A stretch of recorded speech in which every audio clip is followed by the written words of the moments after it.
അയ്യോ, നശിപ്പിച്ചല്ലോടിയല്ല എന്റെ ദൈവമേ. എനിക്ക് വയ്യ എന്റെ ഈശ്വരാ. അയ്യോ, ഇതിനാണോടി വിമല ഇവളെ ഞാൻ നിന്നെ ഏൽപ്പിച്ചിട്ട് പോയത്? ദൈവമേ, അയ്യോ, എനിക്ക് ജീവിക്കണം. എടി നീ ഇങ്ങനെ നെഞ്ചത്തടിക്കല്ലേ. ഒന്നാമത് ഹാർട്ടിന് സുഖം ഇല്ലാത്തതാ. ഇല്ലാത്ത കുഴപ്പം നീ ഉണ്ടാക്കല്ലേ. അതെ, ആവശ്യമില്ലാത്ത ഓരോന്ന് നീ ചെയ്തു കൂട്ടുമ്പോഴേ വയ്യാത്ത തള്ളയുടെ കാര്യം കൂടി ആലോചിക്കണം. ദൈവമേ, നീ ഇങ്ങനെ കരയല്ലേ. അയ്യോ, നീ ഇങ്ങനെ കിടന്ന് തൊള്ള തുറക്കാതെ. ദേ, അറിയാത്തവരെ കൂടെ അറിയിക്കാനാ കെട്ടിച്ചു വിടേണ്ട പെണ്ണാ. ഇനി കരയിൽ അറിയാത്തവരായിട്ട് ആരാടി ഉള്ളത്? തലയെ വെച്ച പേന എനിക്ക് താഴെ വെച്ച ഉറുമ്പരിക്കുന്നത് വെച്ച് വളർത്തിയല്ലേ ഞാൻ ഈ ഭൂദേവിയെ. അയ്യോ എന്റെ ദൈവമേ, ദേ ഇനി നീ മിണ്ടി പോവരുത്. എന്തായാലും നീ ചെയ്തത് ശരിയായില്ല. നിന്റെ അപ്പൻ ചത്ത് കാലം എത്രയായിട്ടും നാട്ടുകാരെ കൊണ്ടൊരു മോശം വാക്ക് പറയിച്ചിട്ടില്ല ഇവള്. ദേ ഇപ്പോഴും അമ്പലപ്പറമ്പ് നിറങ്ങി നാടകം കളിച്ചിട്ട് വരുവാ നിന്നെ വളർത്താൻ. വന്നു കേറുമ്പോ ഇങ്ങനൊക്കെ കേട്ടാലേ ആർക്കായാലും ദണ്ണം വരും. പറഞ്ഞു കൊടുക്കണേ അങ്ങോട്ട്. ഈ ഭൂദേവിയുടെ തലയ്ക്കകത്ത് മുഴുവൻ ചെളിയാ. കഴിഞ്ഞത് കഴിഞ്ഞു. ഇനി അവനുമായിട്ട് ഒരു ബന്ധം ഉണ്ടാകില്ല. നീ എങ്ങനെയെന്ന് പറഞ്ഞേക്ക്.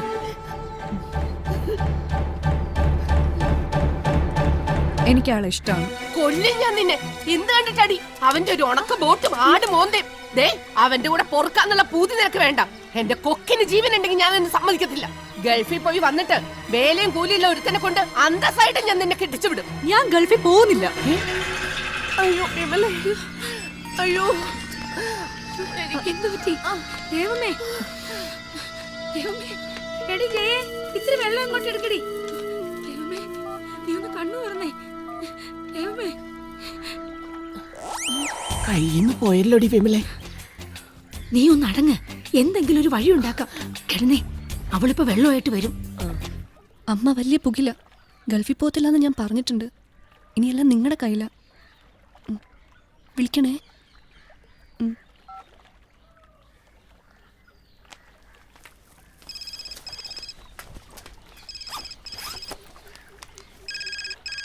മാമച്ചനാ. ആ എണ്ണം കെട്ടവൻ ഒക്കത്തിന് കാരണം.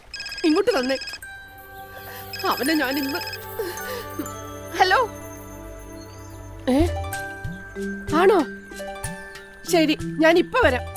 ദേ ജയയുടെ വിസയുടെ കാര്യം ശരിയായിരുന്നു. ഓഫീസിലോട്ട് ചെല്ലാൻ. അവള് പറഞ്ഞൊന്നും നീ കാര്യാക്കണ്ട. നീ ചെല്ല, ഞാനും കൂടെ വരാം. ശരി, എഴുന്നേക്ക. എറണാകുളം ട്രാവൽസിൽ നിന്ന് ബഷീർക്ക് വിളിച്ചിരുന്നു. ഈ മാസം അവസാനത്തോടു കൂടി പോവാം. അതുകൊണ്ടേ കാശ് റെഡിയാക്കി വെക്കണം. വീടും പറമ്പും വിൽക്കണം. വേറെ മാർഗമൊന്നുമില്ല. പക്ഷേ അതിന് കരയേണ്ട കാര്യമൊന്നുമില്ല. നിങ്ങളുടെ വസ്തു വിൽക്കുന്ന കാര്യം ഞാൻ ഏറ്റു. അതല്ല, ജയ് ഇപ്പൊ ഗൾഫിൽ പോകുന്നില്ലെന്നാ പറയുന്നേ. അതെങ്ങനെ ശരിയാവും? ഇന്റർവ്യൂവും കഴിഞ്ഞ് അഡ്വാൻസും കൊടുത്തിട്ട് പോകുന്നില്ലെന്നു. അത് നടക്കില്ല. എല്ലാത്തിനും കാരണം ആ ചക്കക്കുരു ഒറ്റ ഒരുത്തന. കുടുംബം കലക്കി അവൻ എന്റെ കൈ കിട്ടിയാലുണ്ടല്ലോ, അവൻ എന്റെ മോക്ക് എന്തോ കൂടോത്രം ചെയ്തതാ. ജയശ്രീയുടെ പ്രായത്തിലുള്ള പെമ്പിള്ളാർക്ക് ആണുങ്ങൾ ചെയ്യുന്ന കൂടോത്രത്തിന്റെ പേരാണ് പ്രേമം. ഇപ്പോൾ അവൻ പറഞ്ഞാൽ അവൾ ഒളിച്ചോടും, പ്രസവിക്കും, വേണ്ടി വന്നാൽ രേവമ്മയെ വരെ ഉപേക്ഷിക്കും. ഉറപ്പാ. കൗമാരകാലേ കാമുക വചനം എന്ന് വെച്ചാലേ കൗമാരത്തില് കാമുകൻ പറയുന്നതേ കേൾക്കൂ. പുരാണത്തിൽ വരെ പറഞ്ഞിട്ടുണ്ട്. ഇപ്പോൾ നമ്മൾ തന്ത്രപരമായി നീങ്ങേണ്ട സമയം. മുള്ളിനെ മുള്ളുകൊണ്ടെടുക്കുക എന്ന് കേട്ടിട്ടില്ലേ?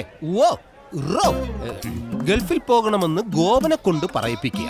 ഗോപൻ പറഞ്ഞാൽ അവള് പോകും. കണ്ണകന്നാൽ മനസ്സകന്നു. ഗൾഫിൽ പോയി കഴിഞ്ഞാൽ അവൾ അവനെ മറക്കും. ഉറപ്പല്ലേ? അതെങ്ങനെയാ? അവക്ക് പ്രേമ അസ്ഥിക്ക് പിടിച്ചേക്കുമല്ലേ?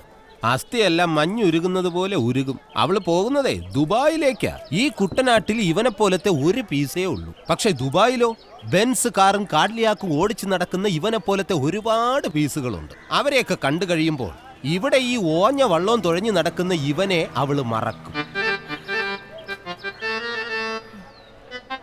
എന്നാ ചെല്ലേ, ഗോപൻ ബോട്ടിനകത്തുണ്ട്. അവനോട് ചെന്ന് ഇങ്ങനെ പറയണം: എടാ ഗോപ, നീ എങ്ങനെയെങ്കിലും ജയശ്രീ നിർബന്ധിച്ച് ഗൾഫിലേക്ക് അയക്കണം. അവള് പോയി വന്നാലുടൻ നിങ്ങളുടെ കല്യാണം ഞാൻ നടത്തി തരും. അതിലവൻ വീഴും. പോകുന്നത് വരെ അവര് പ്രണയിച്ച് നടക്കട്ടെ. ചേച്ചി ഒന്ന് കണ്ണടച്ചു കൊടുത്തേക്കണം. അല്ലേ വിമലേച്ചി? അതെ. ഞാൻ കണ്ണടയ്ക്കുമ്പോ അവൻ വല്ല കുരുത്തക്കേടും കാണിച്ചാലോ? തീ പിടിച്ച് നിക്കണ പ്രായോ. അവനെ നല്ല അന്തസ്സുള്ള ചെറുപ്പക്കാരനാ. അവന് തീ പിടിക്കില്ല. ഇനി അഥവാ അവൾക്ക് തീ പിടിച്ചാൽ അവൻ വെള്ളം കോരി ഒഴിച്ച് കിടത്തിക്കോളും. ചെല്ലി രേവമ്മ, എങ്ങനെയെങ്കിലും അവനൊന്ന് വളച്ചെടുക്ക്. പിന്നെ അവിടെ ചെന്നിട്ട് നന്നായിട്ട് അഭിനയിക്കണം. എന്ത്? All the best. വാ ഗോപ. ആ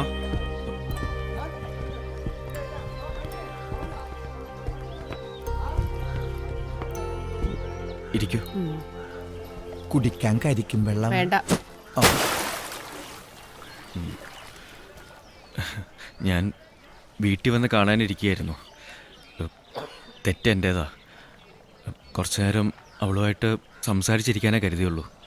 ഇങ്ങനെയൊക്കെ സംഭവിക്കുമെന്ന് വിചാരിച്ചതല്ല. പോലീസ് കൊണ്ടുപോയിന്ന് കേട്ടപ്പോ എന്റെ ചങ്ക് പെടഞ്ഞു പോയി. സത്യം പറയാലോ, കൂടെ നീയാന്നറിഞ്ഞപ്പോ സമാധാനായി. കാശിന്റെ കാര്യം പറഞ്ഞ് വഴക്കിട്ടിട്ടുണ്ടെങ്കിലും നിന്നെ എനിക്ക് വലിയ ഇഷ്ടാ. നിന്റെ ആ ചുറുചുറുക്കും ഇംഗ്ലീഷും വീട് നോക്കാനുള്ള ആ ഉത്തരവാദിത്വം, പിന്നെ നിങ്ങൾ തമ്മിൽ നല്ല ചേർച്ചയാ അല്ലേടി? എനിക്കും പലപ്പോഴും തോന്നിയിട്ടുണ്ട്. മതി, എന്റെ മരുമോന് ഇത്രയും ഗുണങ്ങൾ മതി. ഇനി അവള് നിനക്കുള്ളതാ. പക്ഷേ ഒരു കാര്യം മാത്രം മോനെ എനിക്ക് സാധിച്ചു തരണം. പറഞ്ഞോളൂ അമ്മേ.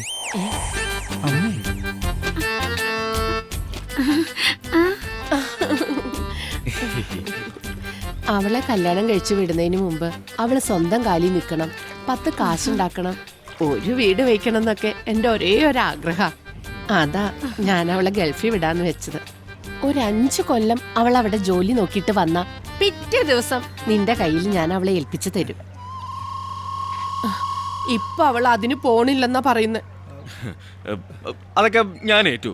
അവളെ ഞാൻ പറഞ്ഞ് സമ്മതിപ്പിച്ചോളാം അല്ലേ? പിന്നെ അമ്മ ധൈര്യമായിട്ട് ചെല്ല്. ശരി മോനെ. ശരി അമ്മേ. സൂക്ഷിച്ച്. വരട്ടെ. ഓ ആയിക്കോട്ടെ.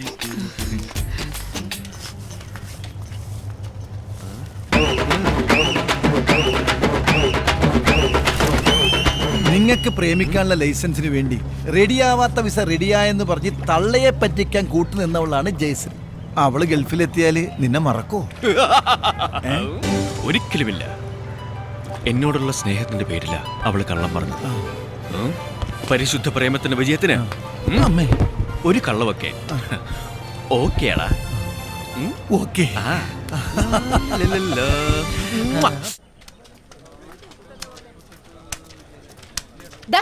നിക്കടാ അവിടെ. എന്റെ മോളെ പോലീസുകാർ കൊണ്ടുപോയപ്പോ നിന്റെയൊക്കെ നെഞ്ചത്തെ വെള്ളം ഇറങ്ങിയല്ലടാ. എടിപൊടിന്നൊക്കെ വിളിച്ചാലുണ്ടല്ലോ നിന്റെയൊക്കെ വായില് പല്ലി ഞാൻ അടിച്ചു നിർപ്പിക്കും. കൊണ്ട് എഴുന്നള്ളിച്ചോണ്ട് നടന്നോടാ ഒരു പകൽമാന്യൻ പെണ്ണുപിടിയൻ. നീയൊക്കെ അനുഭവിക്കാൻ പോണേ ഉള്ളൂ. ഞാനാടാ പറയുന്നേ, നശിച്ച് നാറാണ കല്ല് കാണും. ഇല്ലാതെ പറഞ്ഞു.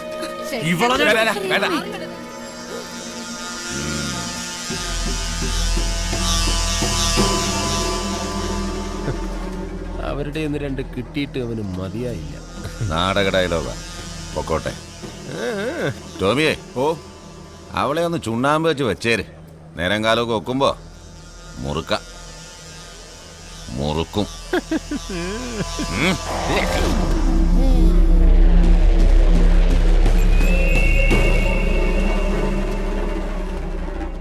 എണ്ണപ്പലഹാരം ഇഷ്ടമാണ്. തവളയിറച്ചി കിട്ടൂ. എടോ 6 ബ്ലോക്കിന് 3.5 ഏക്കർ, 28 സെന്റ് ചിറ, ബാക്കി നിലം. എത്രയും പെട്ടെന്ന് വിറ്റ് തരണം. വിറ്റ് തന്നിരിക്കും. എന്നെ ചാവറയച്ചൻ കാത്ത്. ടിപ്പറിന്റെ അടിയിൽ തലവച്ച അവസ്ഥയാ. ബാബു വെള്ളം അടിപ്പിക്കണം.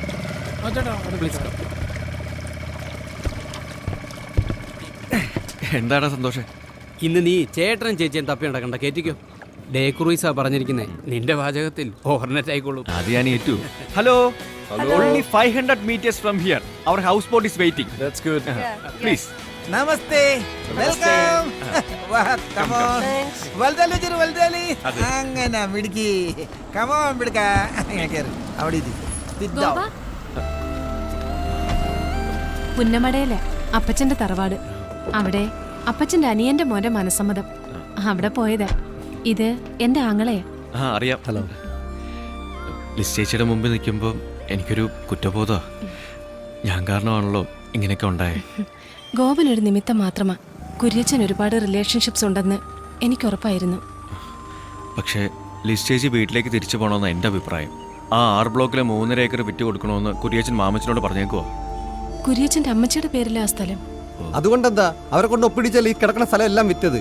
ഇക്കണക്കിന് പോയ കുര്യച്ചൻ അതും